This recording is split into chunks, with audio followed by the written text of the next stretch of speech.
Hello and welcome to Liberty Tactics for the 5th of September 2013. Hello Lou, how are you today? I'm really good. You look very positive and bright and sunshiny. Fantastic. Which is kind of insensitive considering we're on the brink of World War III. But we are. No, I thought I'd just start getting fit and sorting my life out. So I had a crappy start of the week, but it's been onwards and upwards since then, and I'm buzzing. 150 lengths this morning in the pool. Thank you very much. That's incredibles. Yes. So getting fit, getting healthy, sorting my life out. Good. We've got the perfect guest for that. We do have the this perfect week. guest. We've got Phillip Day from Credence.org, author, speaker extraordinaire, health guru, and just general. So that's good. We'll be hopefully talking about all sorts of things with Phillip in a minute. We will. Very insightful chap. Yeah.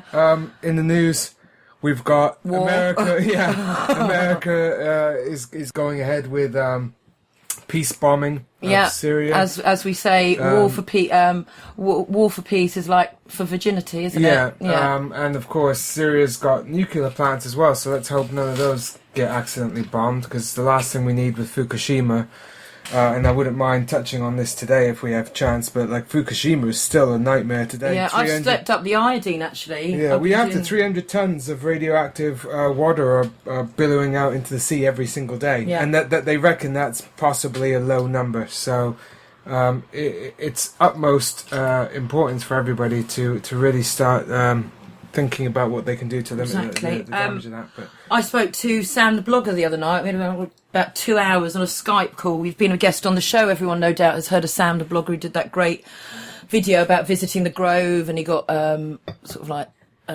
harassed by the police and stood up to them, and we've all become great friends. And he's going to be coming with me to Ian Crane and Patrick Henningson's big talk in London, which is next Sunday from 11 in the morning till 6 at night. It's at the Grand Connaught Rooms in London. And anyone who's up there, it's like chemical warfare. So Ian's going to be touching on the fracking and the dangers of that. And obviously Patrick's going to be going right in depth with Syria. So anyone who is in London and I must say thanks to Patrick for sitting in my seat at the column. I'm going to be back on Tuesday. Spoke to Brian. He's very well, very busy down at the column. So back there on Tuesday. As I say, Ian Crane. Check out his website, ianrcrane.com. Right, should we get Phillip on? Yeah, I think we should. Phillip's waiting. He's listening to us. Waffle. Chomping at the bit. Chomping at the bit. He's ready to go. He's Phillip, I'm sure most of our audience have heard of you, but obviously you're an author, speaker, you have Credence, you have health products, and just an all-round general health guru. But can you, for the benefit of the listeners, just give a little bit of info about yourself and how you got into all this? Certainly, I was very privileged to have been put through a very good education by my parents, which almost financially crippled them. But coming out of that, I had a weird year where I lost 6 members of my family. They all died in 1 year. They all had cancer. 5 of them died of the chemical treatments, and 4 of them committed an insane act posthumously when they left large amounts of their estate to the cancer charities who gave that money back to the drug companies who killed them. So this was a real wake-up call to me, because I'd been raised in an environment where I assumed that science was getting all the big answers. And when I started looking into it, I realized that there are areas of medicine where, frankly, they haven't got a clue.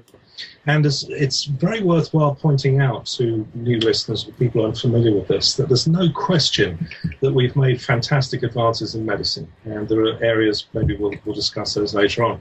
But in the area of disease, specifically what we call the metabolic diseases, this is where we're seeing an absolute crisis has been going on now for about 50 or 60 years. And so I decided that was going to be my life's work, to represent the public who weren't being told a lot of information that could hurt them. And on the other side of the coin, of course, there was a tremendous amount of information coming out of the clinics, coming out of science circles that they could use, but they simply weren't being told about it.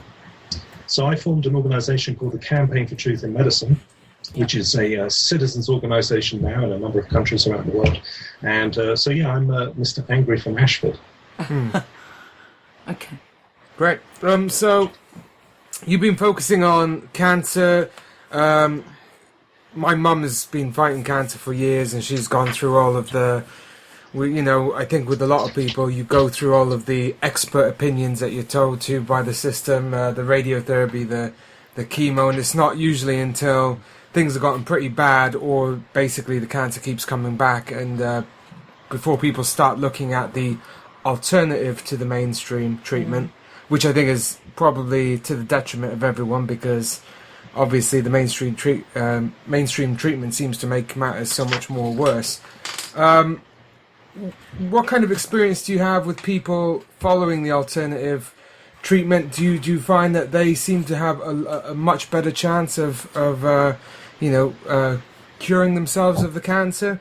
That's a great question. I think that's a question that everyone really needs answered.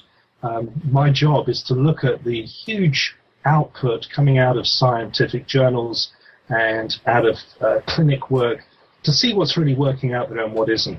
And the cure for cancer we've known for 80 years is the immune system, which is the very thing that traditional treatments devastate. I think it's pretty clear, even to the terminally blinkered, that you can't make people better by poisoning them. In fact, just this week, this afternoon, I'll be sending out links to a pathologist in America whose job it was for years to perform autopsies on patients who had died of cancer, or at least that's what the paperwork said they died from. But when he opened them up, what he found was fried livers that had been damaged by radiation. He found heart muscles that had been destroyed by chemotherapy. And in fact, there are over 800 studies that show the damaging, dangerous, or deleterious effects of chemotherapy. And yet the public knows chemo is bad news, but their whole approach to it is, well, cancer's a serious business, so we need some serious medicine to fix it. So they're prepared to go through a huge amount of attrition because they believe that that's what it takes to come out the other end of cancer. Another part of my job has been to stand back and take a look at who's really getting the results. And that's an interesting one, because if you stand back, you see that the major major nations in the Western powers have abysmal cancer survival rates. In fact, Britain has among the worst cancer survival rates of any Western industrialized nation. You're actually going to live longer if you go to Latvia because they can't afford the chemotherapy.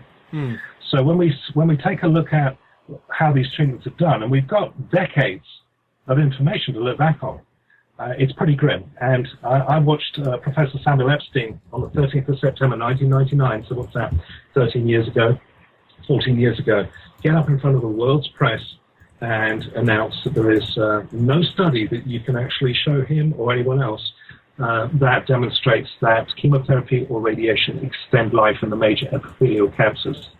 So the 5-year or better survival rates for almost all forms of cancer have remained pretty much unchanged over the last 40 years. And there's a huge amount of data stretching, cherry picking of data going on in the cancer industry to paint the picture to the public that we're winning the war on cancer, just give another 170 million. And this is just asinine nonsense, and dangerous nonsense at that.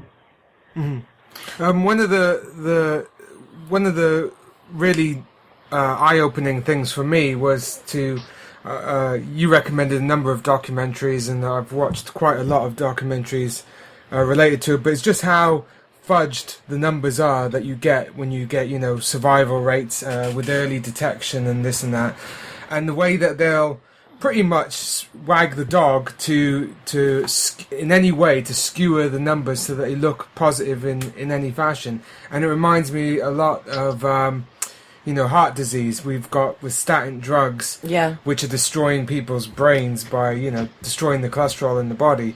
We've had how long, 30 years of statin drugs now, and heart disease continues to rise despite the fact that everyone's on these drugs now. In a sane, logical way of thinking, you would think, well, obviously, if we've been on these drugs for 30 years and the heart disease continues to rise, the drugs aren't helping, they're not doing anything positive. We continue to do the exact same thing. That's basically the definition of insanity. And we've had trillions, I would imagine, put into cancer research, cancer charities, cancer treatments, cancer medicines, cancer surgeries over the last 30 or 40 years, and the figures are still abysmal. So really, it's shocking how more and more people aren't calling out for a new approach to, I mean, what I find, I had cancer research knock on my front door the day before yesterday, and I think they really regretted it when I started pointing out some facts about the Gardasil HPV vaccine that they're trying to enforce on young girls and even boys now, apparently. And I gave them some figures about how many girls have actually died over in the state. I think the number's nearing 2,000 now. I mean, can they create a vaccine, Philip, to stop this? I mean, we know vaccines are bad, but I mean, is this even possible?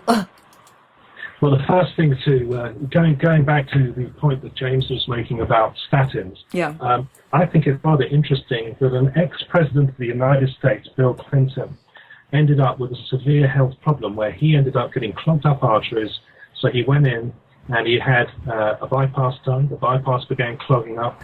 He was fortunate that he could still take stents, but he realized that these guys who were treating him, the best doctors on the planet, weren't stopping what was going on. So he decided to look around, and he got in contact with some of the doctors that we represent, Dr. Dean Ornish, Dr. Caldwell Esselstyn. These are world-class doctors. They simply got him to change his diet.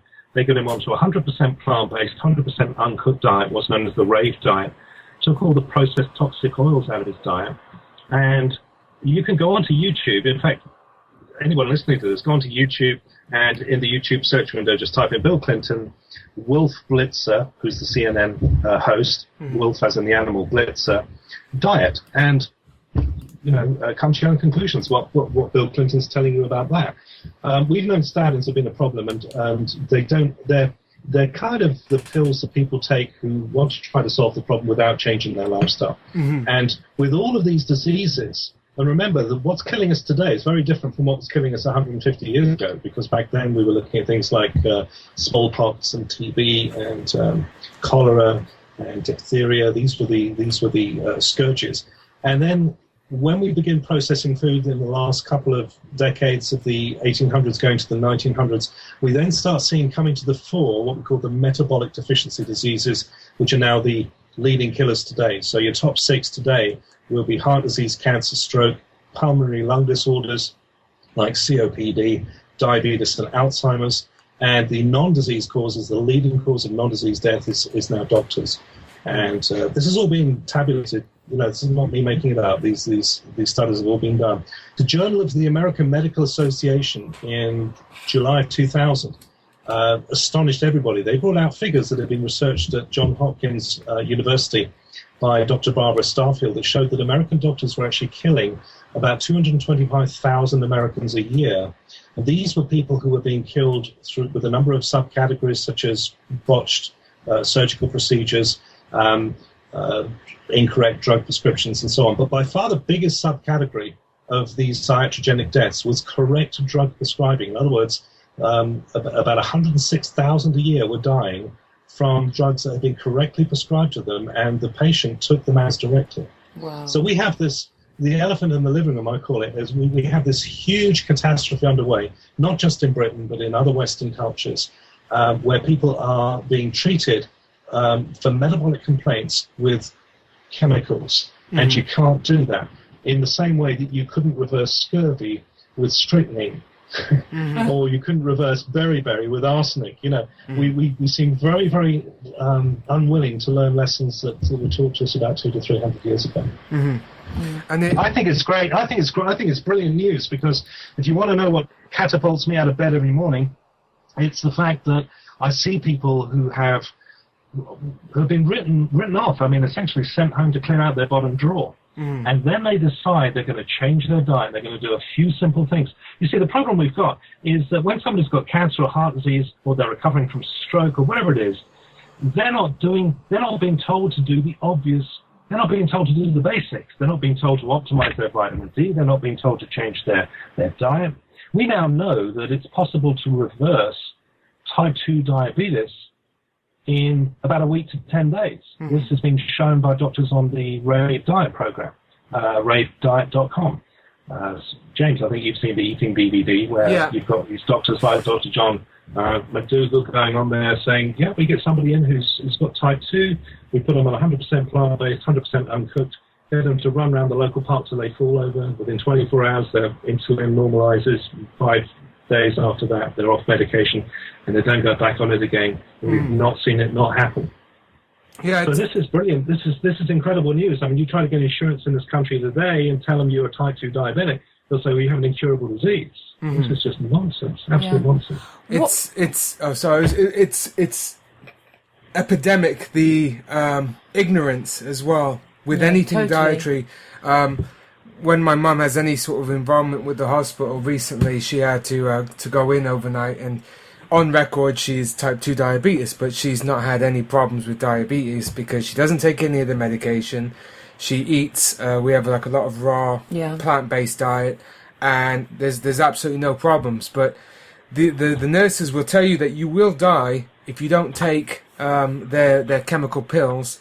But then in the same breath, they'll tell you to, pick what kind of sticky pudding you would like for your dessert. It's this complete... Oh, yeah. I mean, in fact, there was Dr. Asi Malhotra in outrage, wrote an article in the national press the other day saying, hang on, Guy's Hospital London, one of the foremost medical teaching establishments on the planet, has got McDonald's down in the food court. Yeah. And then you go up to Adam Brooks in Cambridge, which is the leading cardiac unit in the Northern Hemisphere, and guess what they've got in the food court? Burger King. Oh. I mean, you have to be educated to be this stupid. You couldn't get there on your own. You'd need help. Yeah. And it's because, unfortunately, they just have, I think, 6 hours in your average doctor's training that they've got anything to do with nutrition, which, I mean, you could go through 6 hours in an afternoon.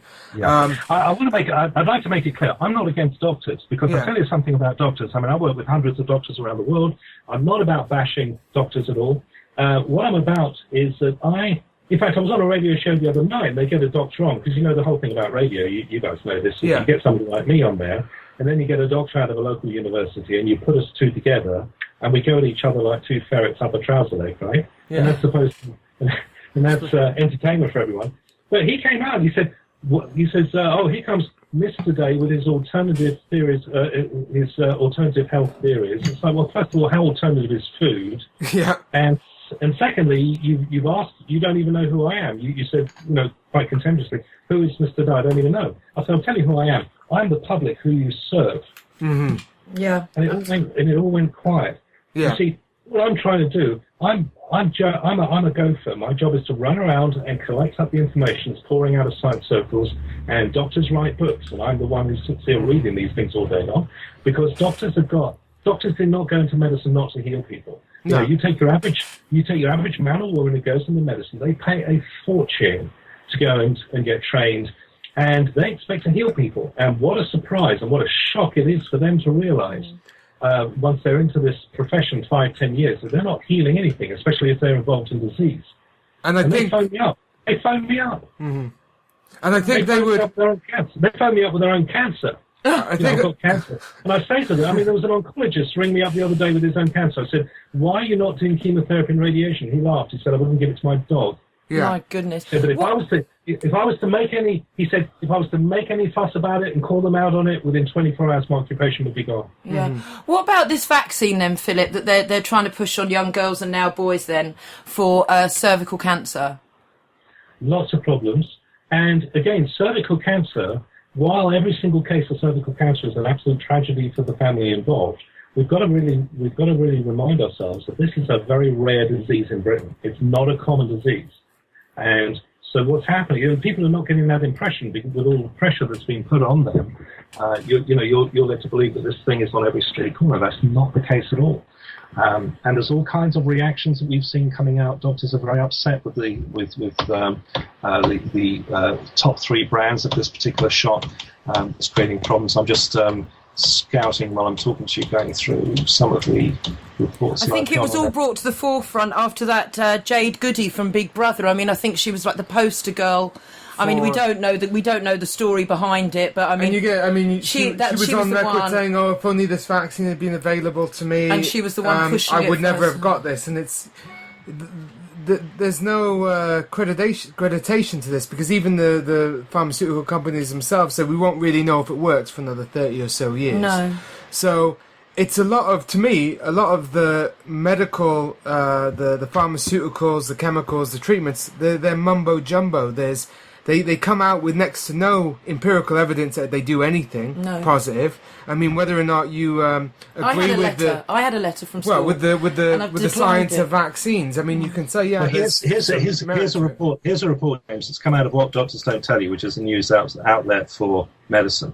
So the headline reads: Safe HPV vaccine kills up to 1,700 young girls. Nearly 1,700 young girls in the US have died or suffered permanent disability after being given the HPV vaccine, new official figures reveal. The vaccine, which is designed to prevent cervical cancer, was introduced into the UK last autumn. A further 19,500 girls have suffered non-serious reactions to the vaccine, which has been given to adolescent girls in the US since 2006. It's quite interesting. You see a number of stars come out and take positions on this.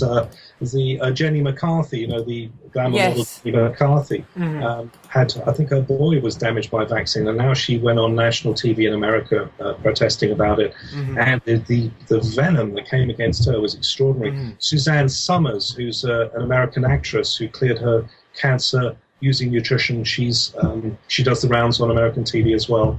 But again, these figures who come out and talk about how they've reversed serious metabolic disease with diet do set themselves up, and they're incredibly courageous to do so, because the full wrath of the establishment. And that right there is a problem, because why would anybody be upset with Suzanne Summers for curing herself of breast cancer? It's crazy. But that's exactly what you see, and you see it on a smaller scale when you go to your doctors or your GP, and you ask for simple things. For instance, recently you were looking for vitamin C when you. No, we were just looking for a vitamin D blood test. We paid for one privately, but they keep taking blood from my mum. So my mum said, "Oh, would you be able to test for vitamin D at the same time?"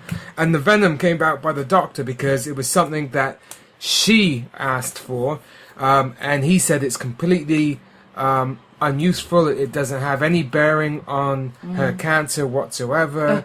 He even wrote it in a doctor's note. Just for the benefit of those listening, I found 100% of cancer patients are vitamin D deficient. Vitamin D has been found to underpin the proper workings of the immune system, which is the cure for cancer. If you want to cure cancer, healthy people don't get cancer. People who get cancer are people who have got a broken immune system. And vitamin D plays a very, very big role in that. And unfortunately, we live in a country that hasn't seen the sun since 1968 until it showed up about 6 weeks ago.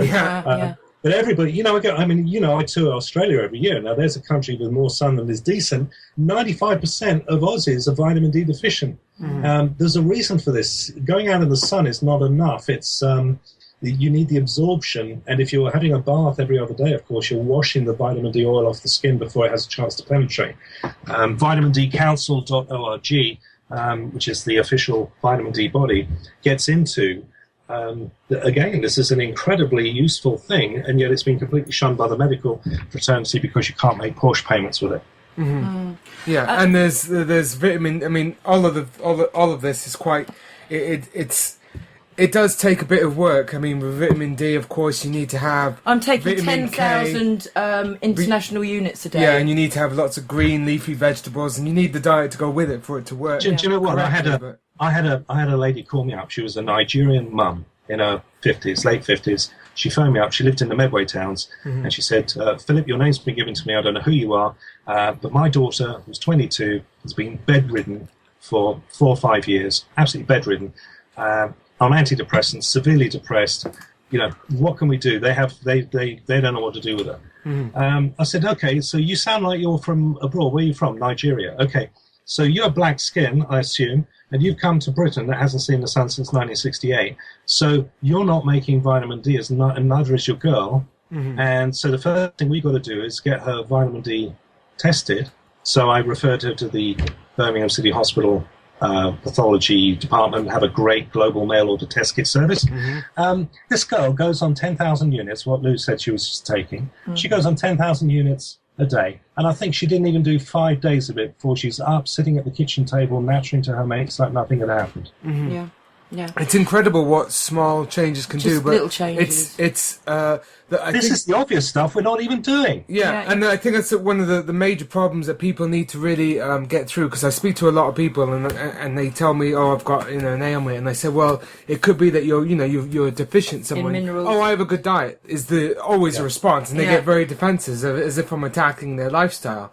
The thing is, there's a lot of these things that are very simple, but we're just simply not getting them in our food anymore that we would have, This is what I'd like to talk to Philip now. If we could start with prevention and then, treatment. So if we can start with people who haven't and when they want to prevent it, but then we want the people who have... The basket of things that everybody should be doing. But then if we could move on to if somebody has got cancer, what can they then do to start battling against it, Philip? But if we could start with the prevention... Yeah, it's basically six items.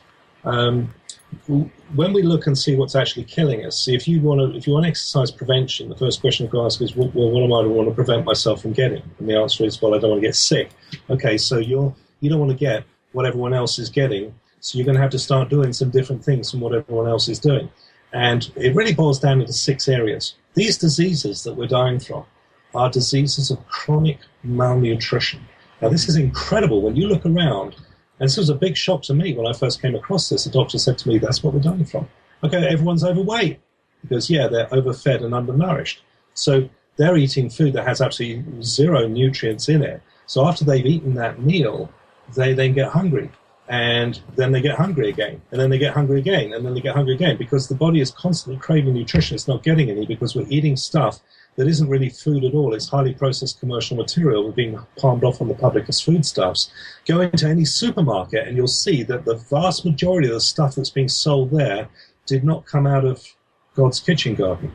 None of it. It's all being tampered and fooled around with, and this is before we get onto GMO, which we'll probably get onto a little bit later. The food system is in serious trouble, and people are not waking up. They're assuming that because they bought it down at one of the supermarkets, then it's fine. It's people have checked it out. So people are not getting enough nutrition. So one of the major areas that we've got to start doing is we've got to understand 2 important ratios, and that is your animal to plant food ratio and your cooked to raw ratio. You see, it hasn't even sunk into the British psyche yet, but when you cook food, you destroy the nutrients in the food.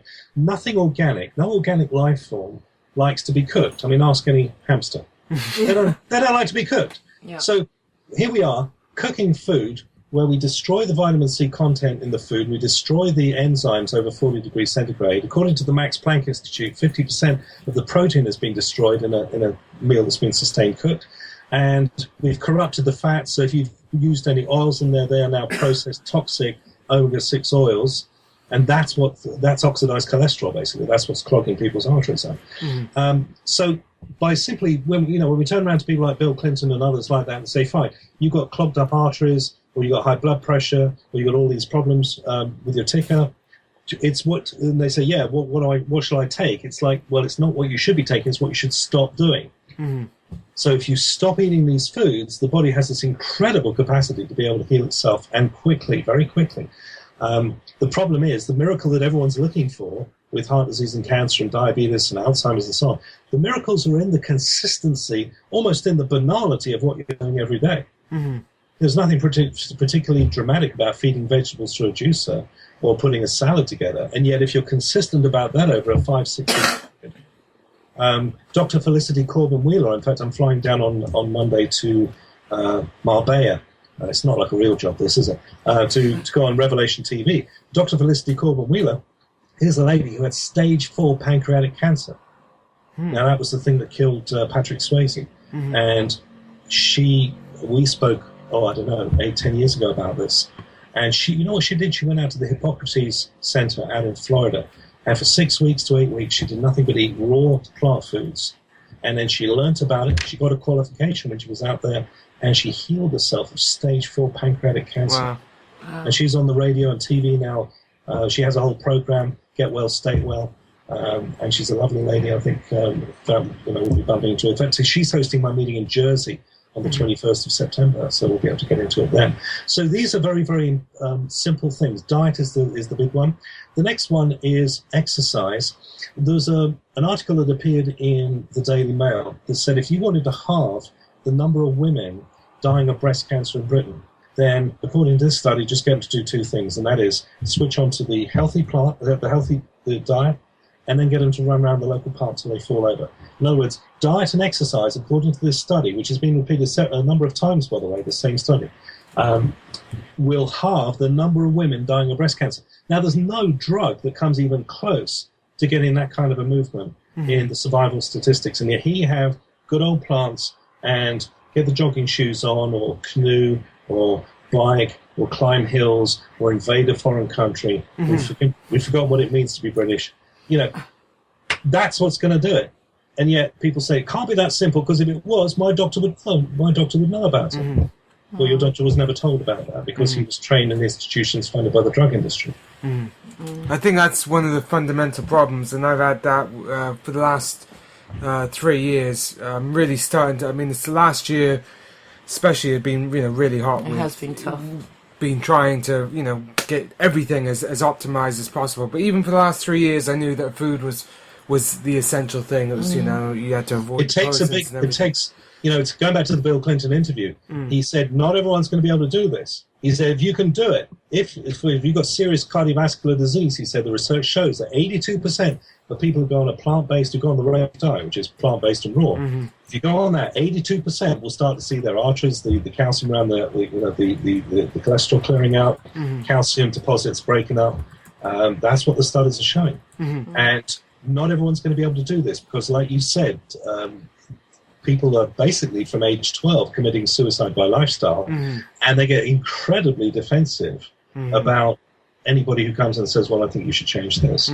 So often people who phone me up or read my books are people who have basically been spat out the other end of the system, where the system can't do anything more for them, and they've still got a pulse, so they can do something. And now they expect a miracle, and so they're the ones who have to do it. And unfortunately, the one thing that I also come up against is, for instance, I had a family member last year who was very sick, and I was talking to his wife, and I said, okay, well, at the very least, what he needs to do is every day, because he's not been able to eat very much, and he's being quite ill. He's on all these drugs. I think they had him on 5 or 6 different kinds of steroids every day and all this. I said, all you need to do is start making him, getting him some plant juices. Just make a quick smoothie or a juice with some vegetables and that, and then at least he gets a basic, food nutrition through that.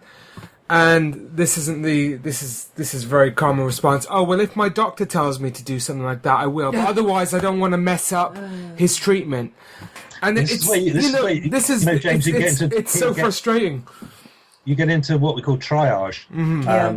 Triage is basically, I don't have enough hours in the day to deal with the people who will listen, let alone the ones that won't. So out there, out of seething humanity out there, all of whom have problems, and I feel for every single one of them, the big issue that has to precede any sort of treatment is education. People have got to understand that they're putting their hands they're putting their life into the hands of a failed system. And I often say to audiences, I said, it could be the only purpose of your life is to serve as a warning for others. Which is that's a heavy statement to make, but I mean, people have got to understand that if they're trusting a system that's failing, then they're going to get what everyone else is getting, and it's not good. And they also have to look at, they just have to also look at the life expectancy of your typical doctor, your typical GP, your typical nurse.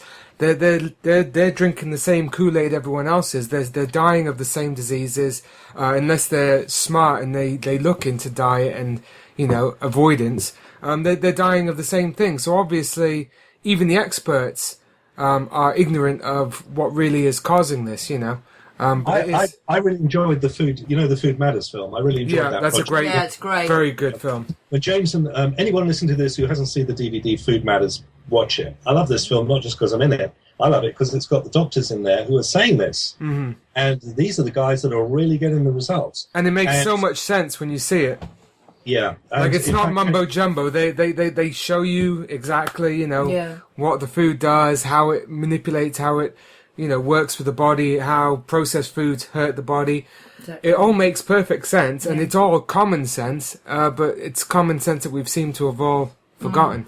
So what about, so is that the main area then, Philip, the changing the diet to raw food? As much raw food. If you wanted to make a list, guys, it would be number 1, hydration. Number 2, diet.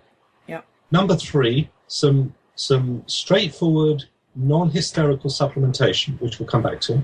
Number 4, exercise. Number 5, stress management. In other words, looking at your thought life. And number 6, I loosely call number 6 detox. It's basically clearing out all of the poisons in your environment. But also there's an addendum to that, which is, are you on medication or are you being poisoned by the medical system? And let me give you an example of that. We've got a situation, in fact, a report just came through this week that showed that about 42,000 people are dying each year in NHS hospitals through dehydration, right? Dehydration. We now know that prescription medicines in America are the 3rd leading cause of death in terms of the people taking correctly prescribed medications, taking them as directed. That's a problem too. And indeed, if somebody's got cancer and they're looking down that list of 6 things to do, they've got to make a serious decision about what they're going to do about radiation and chemo. Now, I'm not a doctor, so legally I can't tell them what to do about the radiation and chemotherapy. But they need to make a serious decision because these are incredibly immune-destructive treatments.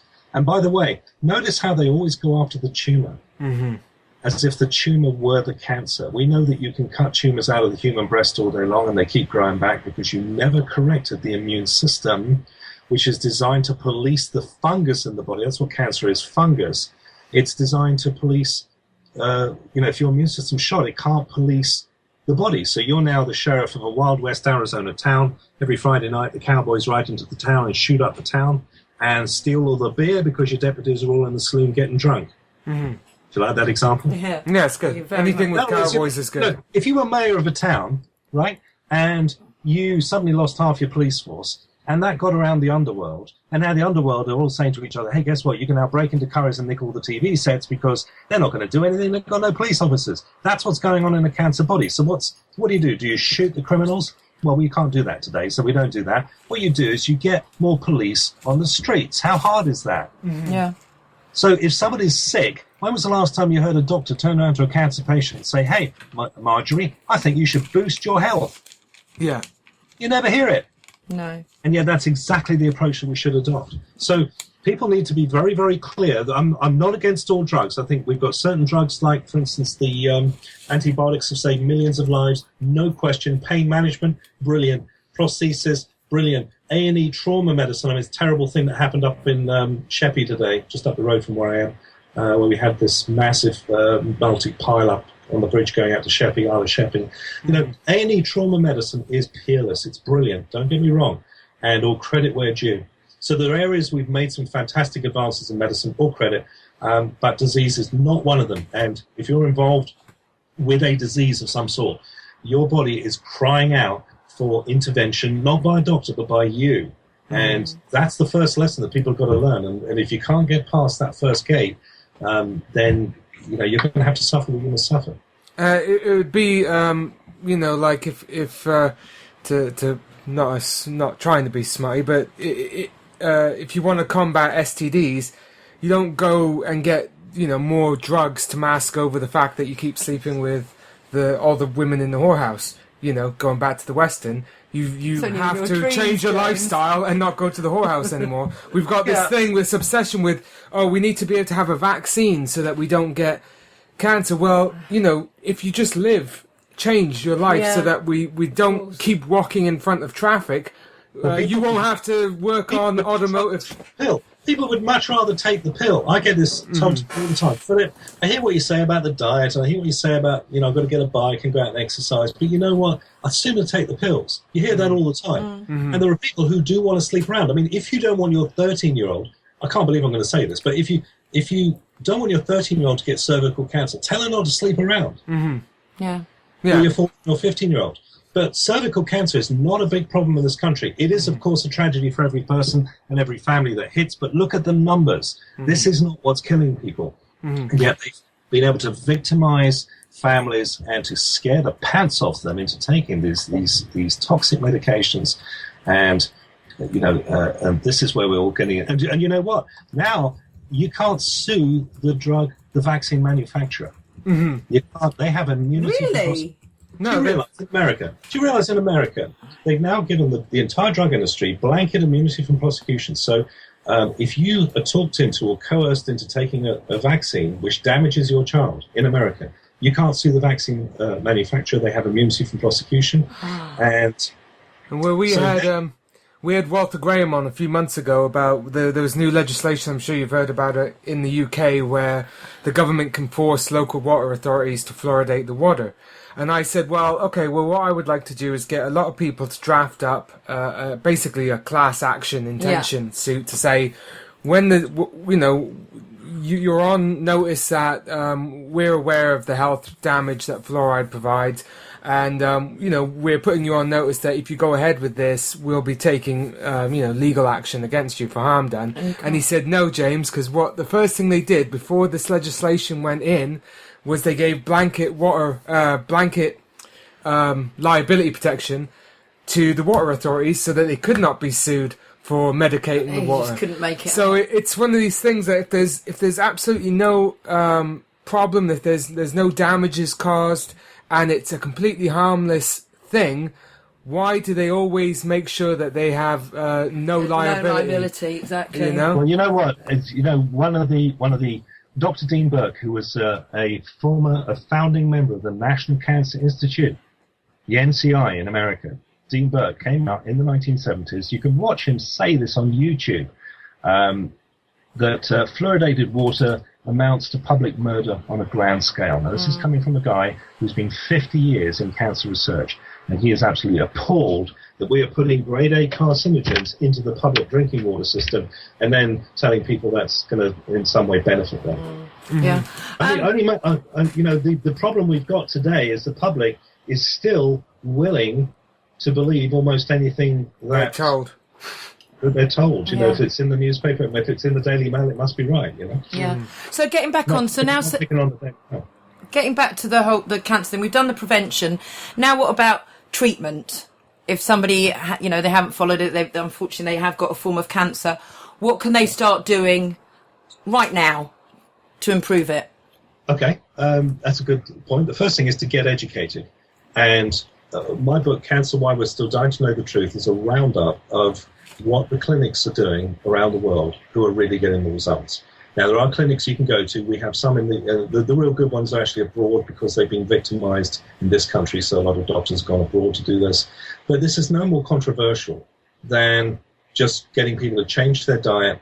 And there are some very, very good, there's B17 metabolic therapy, salvestrols, GC-MAF, high-dose intravenous vitamin C that we talk about on Food Matters. You'll hear Professor Ian Brighthope talking about giving heavy infusions of IV vitamin C up to 100 grams a day, up to a quarter of a kilo, sometimes in a 24-hour period, which generates hydrogen peroxide, which is massive oxygen. You see, cancer is a system, and like any system, you can wreck it.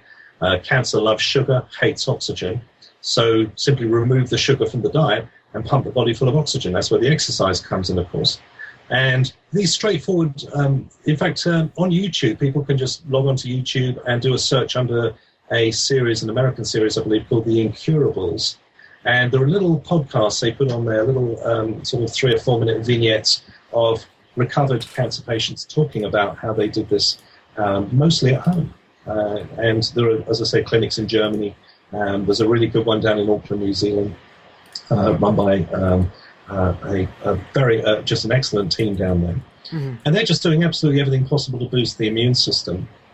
But people phone me up and say, well, I can't afford £4,000 or £5,000, a week or a month to go to a clinic like that. I'm dead, aren't I? My whole thing is not on my shift, you're not. Are you willing to make some changes? Because if you are, go ask Jessica Richards. Mm-hmm. Go ask Bernadette Bowen. These are the girls who are now out talking about this, and it totally changed their careers. Ask Felicity Corbin-Wheeler. Ask all of these people. We've had quite a few famous people come through the campaign for this information. I can't tell you who they are, of course, but nobody knew for 1 minute they had cancer, and now they're completely clear of it. Mm-hmm.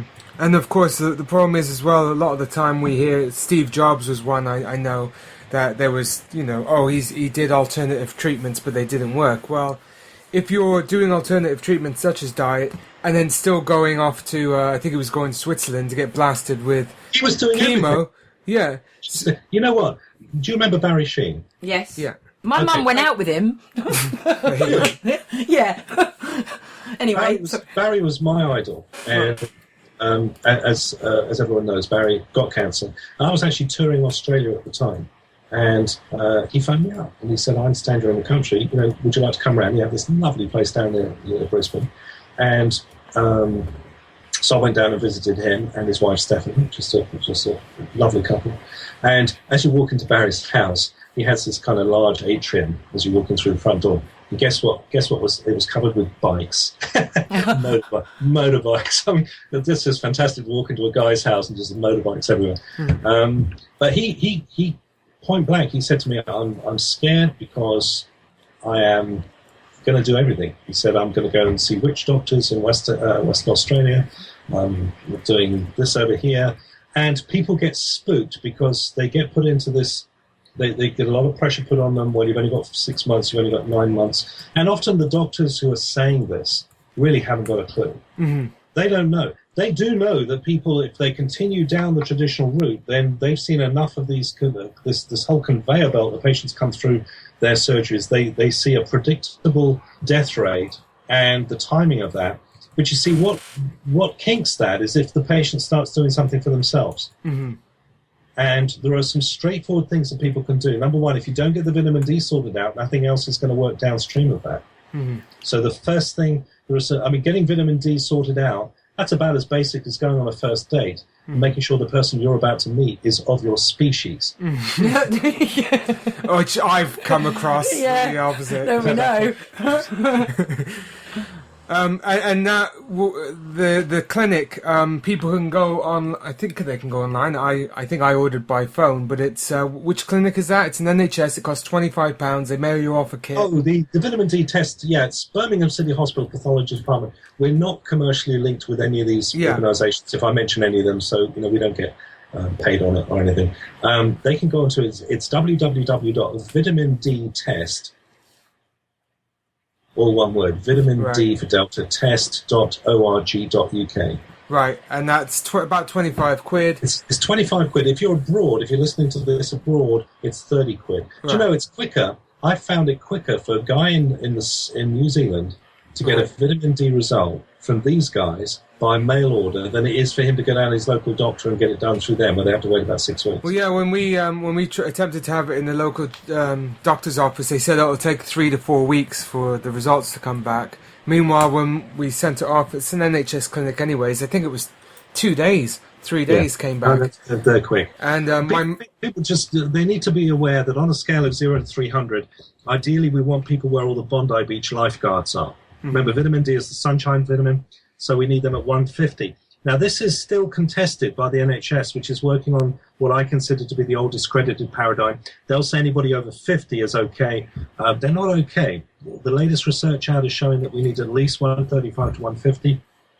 And that's a simple function of just taking vitamin D supplements, D3 supplements, up until, and then get tested often. If you're pushing the limits to supplementation, then you need to be getting one of these tests every month, just to make sure you don't overshoot it. Vitamin E toxicity is actually pretty rare. You would have to, I mean, in fact, my mum, I love to use my mum as an object point. She had some health problems. She was very vitamin D deficient. So I said, Mum, just take 10,000 units a day of D3, do it for a month, then get a retest. Well, she didn't hear the bit about the retest, so she continued to take 10,000 units of vitamin D for 6 months. Right. And then when they tested her again, she was 460 on the scale. Oh, right. So she phones me out in a cut glass accent. She says, so 160, Philip, what does this mean? I said, well, it means that if we lose you, we'll be able to find you with a magnet. Stop taking the vitamin D. And of course, just in the space of a couple of weeks, her levels come down to 150, and she's fine. So what is the recommended amount then, Philip, roughly? Because there's people in the chat room just kind of asking. I mean, I've been taking 10,000 a day. Yeah. I give my kids 5,000. My mum's been taking 20. Realistically, if you've got an infant or a child up to say age 10, you work out their body weight in pounds, and then multiply that by 35. Right. We've got briefing packs on this. It's very straightforward. If you're an adult, again, vitamin D is so intrinsic to good health. We have 17 common types of cancers that are specifically caused by lack of vitamin D. If you're fed up with getting the flu and those endless coughs and snivels all the way through the winter, why do you think we have flu and these colds and ill health in the winter? It's because there's no sunlight. People are vitamin D deficient. We've got 5 to 6 million people with brown or black skin in this country that have not been told this. We've got people whose religion requires them to wrap themselves up, so they're not getting any vitamin D, and they're wondering why they're getting sick. So this information needs to be put out. We're finding also with vitamin D for adults, let's say you get tested and you come in at, say, 40, and then you start taking 4,000 international units a day, which is 10 times the RDA, and then you got tested, say, 6 months later, you'd still be at 40, because 4,000 for the average weight for your sex and species that's your break-even point right there. Right. Now, taking 10,000 units a day, you don't really want to be doing that if your body weight is, say, under 10 stone. Yeah, I am. I'm under 10 stone. Okay, well, what I would do is get tested. Okay.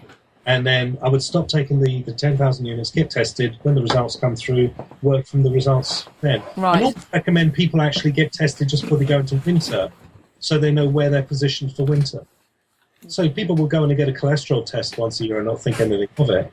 I'm saying to people, get a vitamin D test done through Birmingham or through your GP, and get educated on what that test is telling you. It's very, very straightforward. And you need to, if you're 135 to 150, you are optimized for vitamin D as far as your immune system is concerned. And that's very, very valuable. Yeah, yeah. I'd just like to run through it. Just tell me if I'm doing the right thing. Should I add any more? I mean, I'm doing full minerals every day. I'm doing the iodine every day. I'm doing the vitamin B, the vitamin D.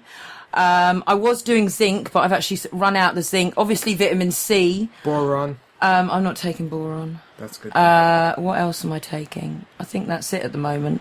I was taking the zinc, yeah. I didn't know whether to add some vitamin K into it or... Yeah.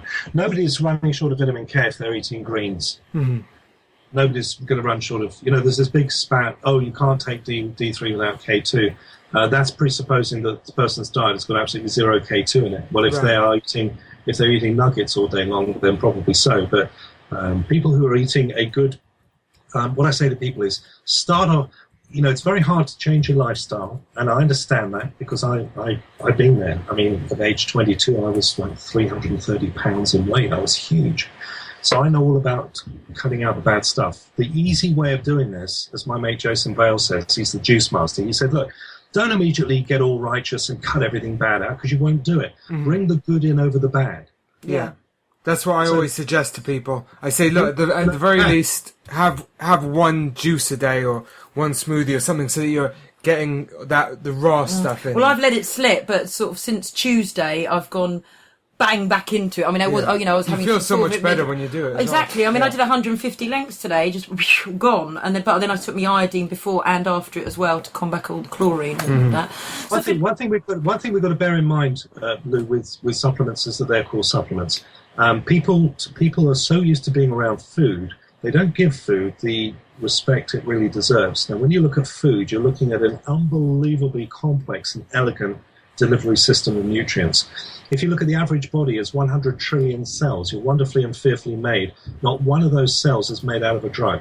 Mm-hmm. Yeah. All of it is made out of what you put on your dinner plate tonight. Mm. And when you start looking at the body's DNA, RNA transcription system, it is... I mean, DNA, inside each one of your cells, you've got a 6-foot-long strand which contains 3 to 3.5 billion bits of unique information on you, comprised in a 3 out of 4 error-correcting digital code. This thing's been designed. I don't care what people say about Darwinism. This thing is so specific It's unbelievable, and it's error correcting. So DNA is phenomenal, and when you think about what makes DNA, it's what you put on your dinner plate tonight. Yeah. Oh, I'm also sorry, Philip. Magnesium. Yeah. I'm doing this magnesium oil spray as well. I've turned to the Celtic sea salt as well. Is there anything else like food based I can add for the magnesium? Well, magnesium you're going to get if you're eating a lot of things like nuts. I can't. I've got a nut allergy. It would kill me. I've like full-on anaphylactic shock. You can't eat any nuts. Then what you can do is you can switch over to the to just a plant-based diet, and you'll get adequate magnesium, no problem at all. Brilliant. Okay. There's so much we need to try and get through. I want to talk about GM as well now. Yeah. Philip, GM foods. Yes. Talk to us. If you want my honest opinion, scary version, I think this is the end run for the planet. Right. Really? And unless we do something about it now, then we are. This is an irrevocable situation. And a sideline problem as well. If you think people in charge, in governments, whatever, have any concern for the environment or the planet or us, I mean, look at what's going on with Fukushima, and has been for the last 2 years, and how they're letting that go. I mean, that's people are. I'll tell you what, James. People are not understanding the philosophical underpinning for GMO. And what you've got to, let's stand back and look at a couple of philosophical positions.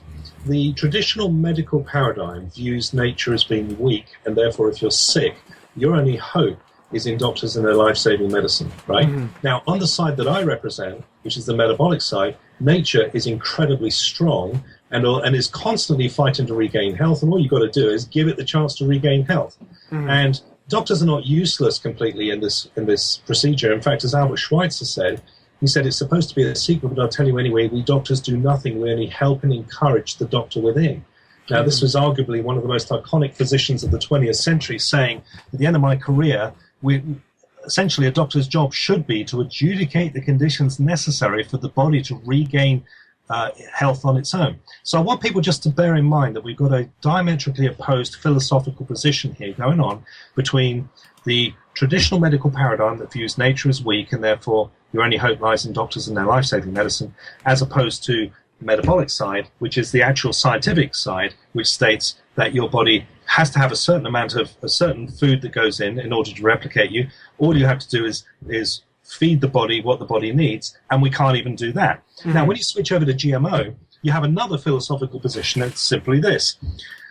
If you don't believe in that we were designed, if you believe that we're all here by blind random chance, then you've got to believe that the Earth made itself. And that being the case, there's no reason at all why you shouldn't improve everything you see around you. See, the philosophical position with genetically modified organisms is, as Ray Kurzweil said, we're going to basically create gods. Yeah. We're now, if people think that genetically modifying tomatoes is the end run in this, they're uninformed. They're now creating human-animal chimeras in labs all over the planet.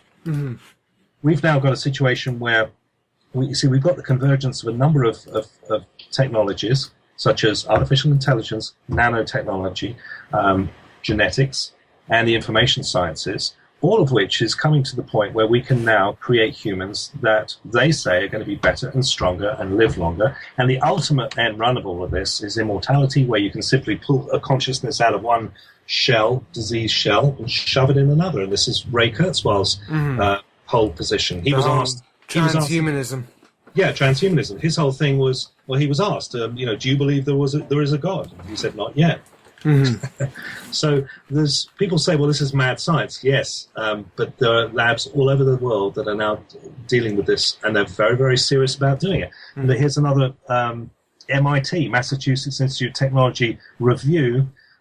Genetically modified babies, new science lets parents now select the child's genetic sequence, rearrange DNA, and so on. You can prefabricate the genetic sequence of your kids to be. New generation gene sequencing coupled with in vitro fertilization will allow parents to choose the genetic makeup of their bubbas. Monsanto and Nestle have now patented human breast milk. I'm not sure how they're able to do that legally, but they say they've done that. Where they're patenting, everybody's genomes as well, their personal genetic code, as if that's possible. They're basically patenting creation. That's what's happening. And of course, then.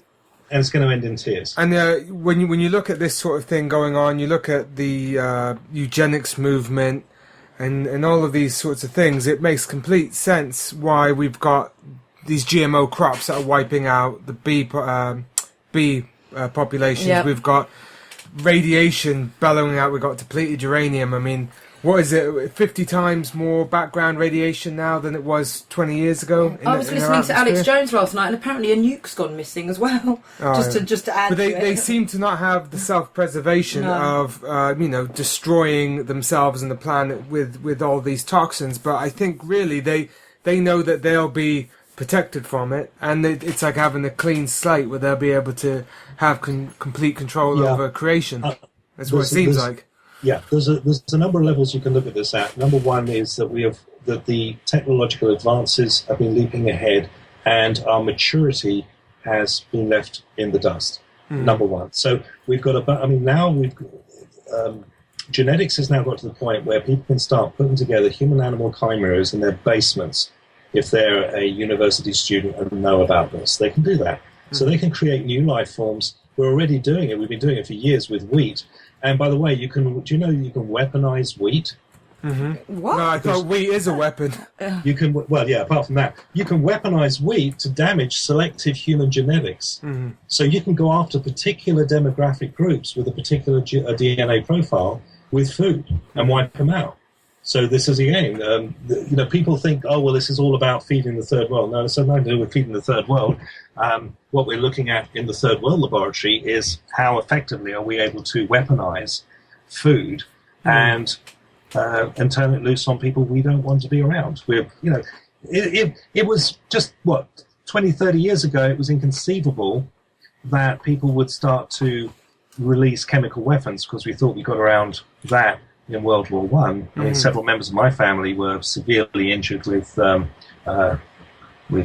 fluorine in World War One, and now Obama comes out and says it's Syria's crossed a red line by doing this. Number one, I've yet to see the evidence Assad did it, but number two, this is coming from a country, the president of a country that dropped millions of tons of Agent Orange and napalm on populations during the Vietnam War. Philip, he's a Nobel Peace Prize winner. Well, you've got. I mean, look at the birth defects in Iraq with the depleted uranium, and it's just atrocious. So, I mean, obviously, these guys have got no concern about human life. They haven't got concern about their own nations, and it is this whole transhumanism, eugenic sort of obsession that they have, and that's my major problem with a lot of the things like GMO is that they've been untrustworthy with pharmaceuticals. They've been untrustworthy with having good agriculture. They've been unethical. These guys are making bioweapons and whatnot. What makes you think that they're suddenly going to be extremely ethical and respectful when they're making food? The only benefit we've seen for a long time that the whole aim of this is moving towards a centralized administration for the planet. Yep. That's obviously where all this is headed, and actually that makes all the economic and political sense in the world if you're a nutter. To be able to if you don't want this planet destroyed, then you've got to get everyone under one roof and have one government that says.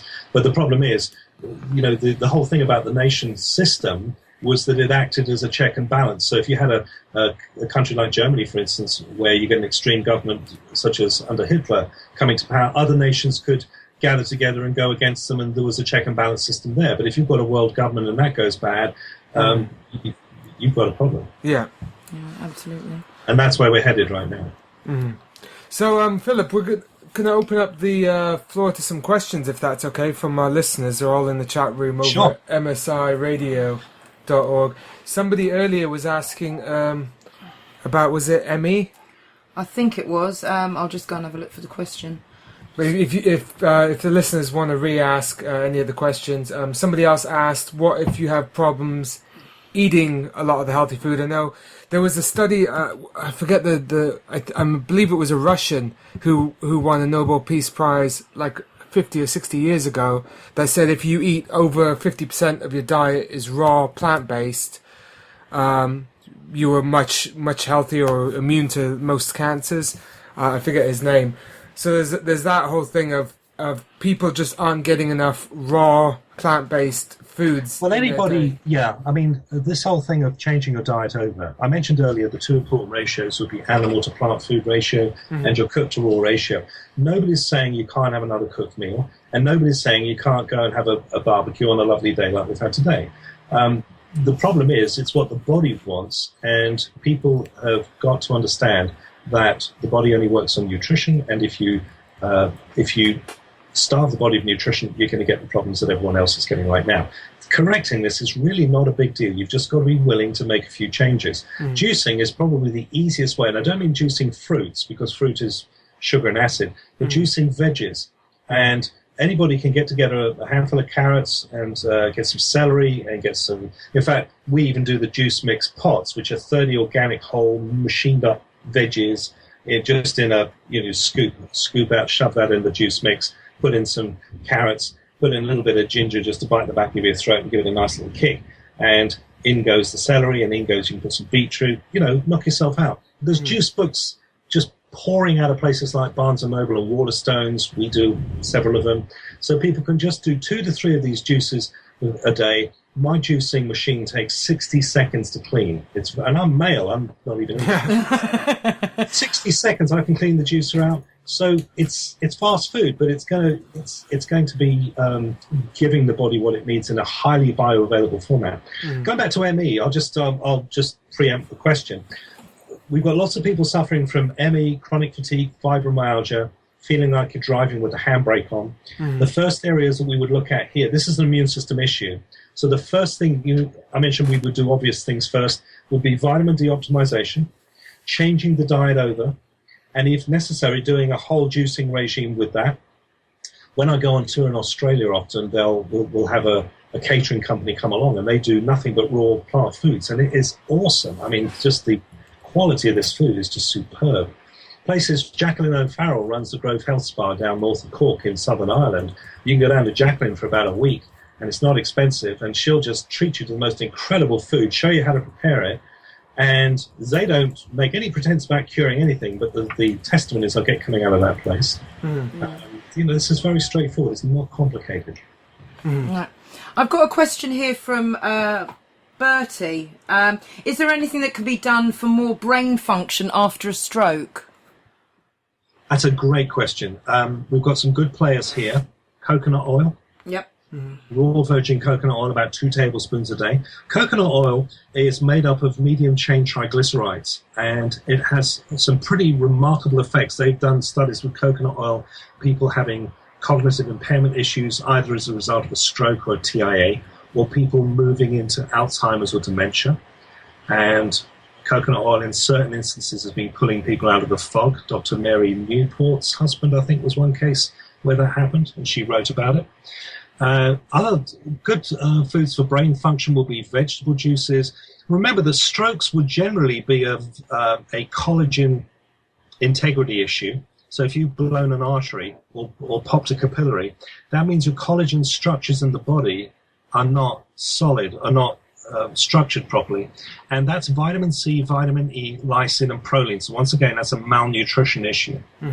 So by taking in the juices that we've been talking about, some salads and a range of these whole foods, you're going to start giving the body what the body needs to be able to repair the damage. We get a lot of people writing to us who've had strokes, either sort of TIAs all the way up to some serious, potentially life-threatening strokes. And even the clinics now are recommending that people go on these types of diets in order to help them out. Deborah asks, can you ask Philip, what would you do with somebody who has chronic stage 4 kidney disease, 10% kidney functioning, can't have potassium or phosphorus? Has anybody, recovered from something that severe? Okay, once again, you have all of the equipment inside you to make more cell structure. When people get kidney disease, some of that will be microorganisms destroying the nephron tissues, the filters in the kidneys. And so that can be a problem with fungus. It can be a bacterial issue. We use things like allicin, which is the extract of garlic, which can put a very heavy antibacterial presence into the body. I'm not fond of antibiotics for this type of thing because anti-Bs will destroy the bowel flora. But again, remember that 80% of your immune system function is comprised in the bowel flora itself. So getting together a regime of fermented veggies and also things like kefir is producing literally trillions of colony-forming bacteria to go into the gut, which will start to build the body's defenses.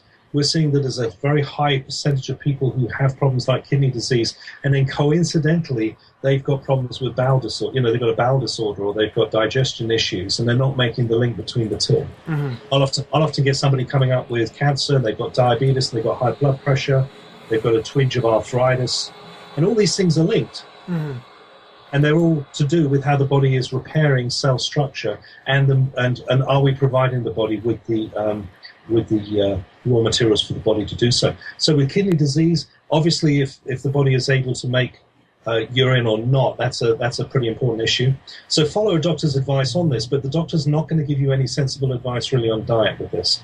So we would use things like allicin, which puts a very high antifungal presence into the body, which can help tremendously. Okay. Ashley asks, could you ask for some information on people with hyperactive thyroids?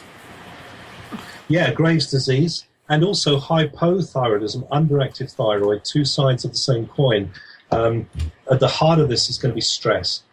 Okay. Remember, the endocrine system, the hormone system of the body, is the messenger system of the body. And so if you're in a stressful situation, or if you're one of these stress junkies or stress bunny, then you're going to activate this whole messenger system, and that's going to create a problem. By the way, stress, this is the link between stress and things like heart attacks and cancer and other debilitating diseases, because stress manufactures adrenaline, which draws down high levels of vitamin C in the body, which causes your arteries to collapse and the collagen, of course, to weaken. When we look at hypo or hyperthyroidism, we'd be looking at changing the diet out. We'd be looking at doing exercise, optimizing the vitamin D, getting the coconut oil in there. Dr. Bruce Fife, by the way, has written 2 excellent books on coconut oil. They're all scientifically backed. We would also look for hypothyroidism or hyperthyroidism. We'd also look at problems with the oral flora, whether people have got a history of bacterial weepage in the mouth, if they've got bad breath, historical bad breath, that type of thing. You can reverse those types of problems very straightforwardly with oil pulling. Right. You guys have come across that. Yeah. Well, we've been using doing that. coconut oil. Take half a tablespoon of coconut oil, shove it in the mouth, working around the mouth for about 20 minutes, like you would a mouthwash. Don't swallow it, and when you finish, spit it into the bin. Don't put it down the toilet or into the sink, because it'll harden, and then you'll be ringing up the plumber. And what this does is it will remove the candida, staph, take out staphylococcus mutans. It will drain the sinuses. It will drag the junk out of the lungs. It will cut your dental bills to 0, because it will whiten your teeth, tighten up the gums, take the plaque off the teeth. It will remove any bacterial infections. If you've got root canals, then the tooth is going to have to come out. But these are all going to be part of our little investigation. If you have Graves' disease, hyperthyroidism, we would need to do a full 40,000-mile service on the body, have a good look around, get the lug nuts off, and see what else is going on around the body. Right. Paula has a quick question. Her mum is 72 and she just had her first high cholesterol level. The doctors tried to throw her on a load of medications and she said no, but how does she reduce cholesterol? My understanding was high levels of cholesterol was the body's defense mechanism from malnutrition. Is that correct? Yeah, there's a couple of different types of cholesterol we're looking at here. There's dietary cholesterol, which is going to be toxic processed omega-6 oils. So when you take a vegetable oil and cook it, then you're basically oxidizing cholesterol, and that's the stuff that's lining the arteries. There's another type of plaque that lines the arteries, which you're completely right, James, is known as LPA, lipoprotein A. This is formed by the body and the body coats the inside of the arteries in response to vitamin C deficiency, which is weakening the collagen structure of your arteries. So part of malnutrition is where the arterial system, your capillaries, veins, arteries begin to weaken. because the collagen structure that makes that gives the artery structure is made of vitamin C, vitamin E, lysine, and proline. This begins to weaken, and when you've got low blood levels of vitamin C, the brain registers that, begins to manufacture lipoprotein A to coat the inside of the arteries to keep you together while you run off and find an orchard. Mm-hmm. But we don't. We run off and find a cardiologist who then puts you on statins to rip the LPA off, which is potentially going to pop an artery. And if you pop an artery, that's going to ruin your whole day. Mm-hmm. Becca's has got in touch. He says he's got a fear of like choking. He can't eat very much food, but he's put on a lot of weight because what he is eating is kind of sugary. I've suggested juicing to him, but he says he's tried it. He's just scared that everything's going to make him gag. And I actually had that with my mum after she got, she's been battling cancer, and just recently she's had like a psychological problem, and it was very difficult to get her off of that, where she felt that she was choking whenever she drank or swallowed anything. Yeah. And I know that's a really tough one. Okay. Phobias and anxiety. I think the thing to do is, if you've got a fear of choking, I think you've got to look at this objectively and see whether this is if it's an unrealistic fear, but it's a phobia you've got, and this is a pretty common problem. We're looking at a different syndrome, which could be to do with histopenic modality excess or dominant levels of the female sex hormone estrogen, for instance, which brings on the classic menopausal symptoms like hot flushes, depression, mood swings, sharpening knives in a sinister fashion. This is all linked through to various types of phobias and anxieties people can get as they go through that particular time. If it's an elderly person, by getting into vegetable juicing, which isn't going to cause any sort of panic with choking or anything like that, we're able to ensure that 80% of the diet is plant-based and organic. With 80% eaten raw, the veggie juicing is going to get you to that target very, very quickly, very straightforwardly. So vitamin D, we would look at the vitamin D issue. Again, we're coming back to these basic sort of ABC things that we've got to sort out anyway, because if we don't sort those out, nothing else is really going to work downstream of that.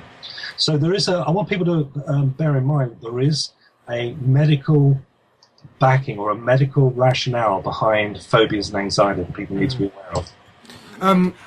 One question is personal. It's back with one's my mum. personal now, yeah. Back with my mum, she's been doing, a lot of the stuff that you told us about, and Clive. And Clive, and she's been doing really well, looking great. They gave her a few weeks to live back in February, and she's looking better than she has in years. So I think that's a good thing. But very recently, she's had a lot of trouble breathing, and we're trying to figure out, because she's had we're still waiting on CT scans to see if there's any tumours in there, but the doctors say that it sounds like air is getting into the lungs fine. Her blood work and the urine has come back clear. So we're not sure if it's an anxiety thing, which of course when the body is fighting such a serious thing for years, it does get up your anxiety, your stress, things like that. Could it be something else? When you were saying about vitamin D, we've not retested her since, and she's been on a lot, between 15 and 20,000 IU a day for the last 6 months or 5 months. So obviously I'm ordering a kit tomorrow, because we've not heard back from the doctors when she had the vitamin D tested a couple of months back. I'm not sure if that's related now. What I would do with Mum without delay is to stop the D supplementation and get her tested. Right. And let's find out where she is on that. Certainly with breathing, a lot of that can be, we would look at whether or not she's drinking plenty of water. Mm-hmm. Because if people move into dehydration, and by the way, dehydration, we learnt earlier that the recent report that came out showed about 42,000 patients a year are dying of dehydration in NHS institutions, hospitals. Most people are not aware that over age 60 to 65, you lose your thirst sensation. As you come out of what we call somatopause, you start to lose your thirst sensation. Now you can regain it by simply forced drinking water for a couple of weeks, and then the body gets that back. But consider this: when you move into the sort of care home age group of the late 70s and the 80s, you go around most of the care homes in this country, these people are chronically dehydrated, but they don't feel like drinking. And I worked with Dr. Feridun Batman Gellig. Remember Dr. Batman? Your body's many cries for water. We did a project together, The Essential Guide to Water and Salt, and he brings out some absolutely incredible information that if you take these elderly that are having problems with breathing and all the rest of it, chances are they're chronically dehydrated. So what you do is you give them some, like about a few flakes of Himalayan salt on their tongue, on the end of the tongue for the salt sensors. Make sure they're drinking 8 to 10 glasses of water a day. Anne Nicholson runs a care home up in Bury St Edmunds, and when she found out about this information, I don't think she got it from us. She may have done. I do a meeting in Bury once a year, but she found out about this whole thing about the elderly being chronically dehydrated, and medically this wasn't being put around. So she decided to set up a water club in her care home for her residents, and encouraged. They made a game out of it and encouraged them to drink more water. And within 3 months, the BBC cameras are up there reporting the miracles. Apparently, if you put water into an elderly person, they'll do your garden. Wow. See, the NHS apparently could learn a lot about that because of the Liverpool care pathway. Seems to think that... Well, that was deliberate. Yeah, the care pathway was euthanasia by the back door. And I've seen that in action. They were doing it to children. They brought children into it as well. Well, my mum, when she was in hospital earlier in the year, they had that, that patient's nil by mouth. And then they die a few days later. And it's a shock, It's torture. But anyways, so hydration's a big thing. She was actually in hospital last month from dehydration, so maybe it's yeah. Well, also there's the system that's coming into play here is what we call the histamine inflammatory system. So when the body runs short of water, if you think about it logically, the brain has now got to marshal available resources. So it's in a drought management situation. So what it does is it begins producing excess amounts of a neurotransmitter hormone called histamine. And histamine is a bit like the Mid-Kent water inspector with the high-vis jacket. It runs around shutting down non-essential water usage, saying you can't have the sprinkler on your lawn and all the rest of it. And in the body, the two areas that use the most water will be the lungs and the bowels. So histamine constricts the bronchioles of the lungs to cut down on the amount of water, and that's where you get asthma from. So that's my question, because I was chronic asthmatic. I used to have to take 40 milligrams of steroids every day. I ballooned at one stage. I lost all the weight. I stopped taking the steroids. I just have my little blue inhaler, and I'm not as fit as I was a couple of years ago, but I'm just getting back into my fitness. But I've still got a thing that I have to have my blue inhaler anyway. It's now psychological. If I haven't got my inhaler with me, I kind of feel wheezy, but as long as I've got my inhaler, I don't take it. Is there anything, ideally, because it does give me the shakes, the inhaler, is there anything I can do to stop taking the blue inhaler and not do steroids? Because I haven't taken steroids now in years, but that's what they told me I'd have to be on for the rest of my life. Well, once again, steroids are just going to they're just going to manage symptoms. They're not solving the reason why your body's producing excess histamine. And the reason your body's producing excess histamine is because the body is still in some sort of drought management situation. So what I would do, you can deactivate histamine simply by sprinkling, before you go to bed, for instance, just drink a glass of water and then take a few flakes of Himalayan salt and just sprinkle it on the salt sensors on the end of your tongue. And over a period of time, the brain's going to look at you rather carefully, Lou, to see whether you're faking it, whether you're just giving it a 1 or 2 shot, or whether it can now stand down the histamine system. Will I be all right with Celtic sea salt? Because I don't have the Celtic stuff. Just anything other than sodium, anything other than refined sodium chloride. So again, I was on this radio show over in Salt Lake City, surprisingly. And they get the inevitable guy out of the university to come against me, and he comes out with all guns blazing. I think Mr. Day is very irresponsible telling people to eat salt. And I said, well, just hold your horses right there. What salt are you talking about? I mean, doctor, all your body fluids are water and salt. Your blood is made of water, salt, big bags of hemoglobin, minerals, antibodies. Your saliva is made of water and salt. Your semen, doctor, is made of water, salt, tadpoles. Right? And nobody questions why we put seriously ill people on a saline drip. Or why, for instance, the Romans traded salt on a par with gold for 800 years. They even used to pay people in it, which is where we get the word salary from. So somebody's wrong. And I'm a farmer's boy, and I tell you for nothing, if you don't put the salt blocks out for your cows, they die. Yeah. So we've been told that salt's evil. Well, fair enough. The industrial, worse than useless, truncated excuse for a salt that you see on the table is sodium chloride. That stuff's a toxin. And when the body has to remove it, it has to flush it out by rounding up to 20 times the volume of that salt in water. So that's going to dehydrate you. But the whole salt, things like Himalayan, Celtic, I had an email from Australia. What about Murray River salt? Who and where? Any salt that's unrefined, where as long as you don't dig it out of a uranium mine, it's going to be fine.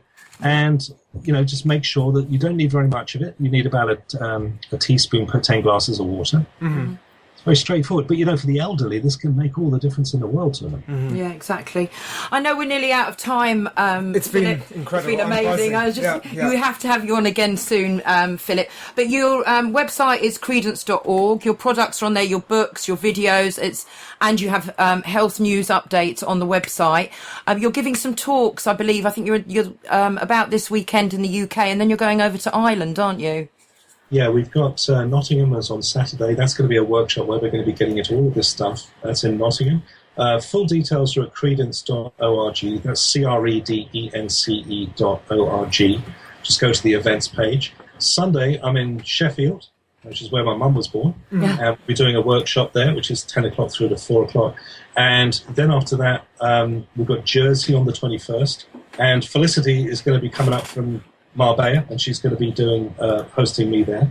Her testimony is just awesome. Then we're off to Ireland in the first week of October, and then after that we're down under for the big tour in New Zealand and Australia, which takes us up to Christmas time. Oh, fantastic. By the way, there's a fantastic, for you guys who want up-to-the-minute health information, if you go on Facebook, join our Facebook group. It's called Credence Health. And if you just join our eBlast system, which our website, every Friday, in fact I'm about to send it out tomorrow, you get the roundup of all of the hottest news on the health side making the wires. So this is a way that we can kind of educate you and keep you up to date on all this stuff. Brilliant.